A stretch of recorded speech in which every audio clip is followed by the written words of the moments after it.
Hello and welcome to Spreading Light Nonviolence, a video series about nonviolent actions, topics, and so much more. Here, we will talk about how to bring nonviolence into our lives and honor the nonviolent activists who have come before us.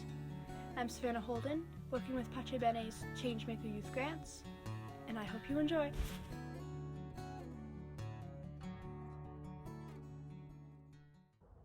Hello and welcome to episode 7. Today we're going to be talking about mind and head. Our minds can be our demise. Thoughts run rampant, scenarios play over and over again, getting progressively worse, and it is necessary that we can understand our minds so we can cut these violent self-destructive cycles off at the start. Finding ways to stop our minds can begin hard, but it takes determination and dedication, because to have something as simple as making a list of what you love or hate, or what you're scared of, what you love to do, etc. You can also write down your thought process and then read it aloud, and it will oftentimes sound rather silly, and this will sometimes help you understand it. Other times it'll seem starkly clear of what your thought process is, and you will have to divert your attention another way. That will help. Writing it down will help you understand sometimes, though. But instead of doing something physically violent to destruct ourselves or let go of thoughts, we can non-violently reduce the pressure with non-violent actions. Non-violent, it can be knitting, but it won't be yelling at someone else. That is really important. It is hard, but it is definitely worth it. Today we have a quote by Martin Luther King Jr. "If life is to be complete, it must not include only the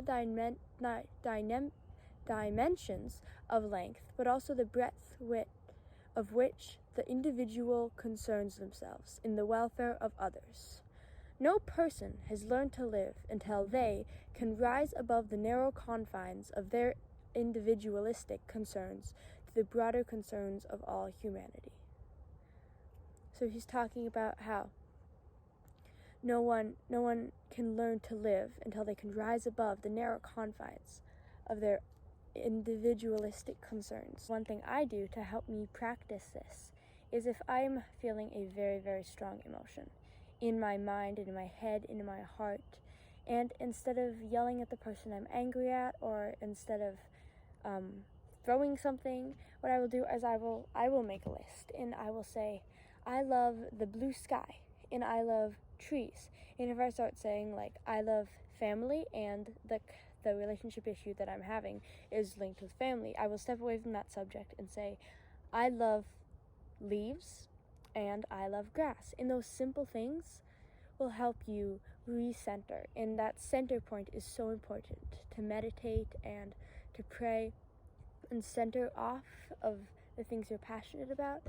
And that will help us snap out of these mind cycles. Thank you for watching, and please share.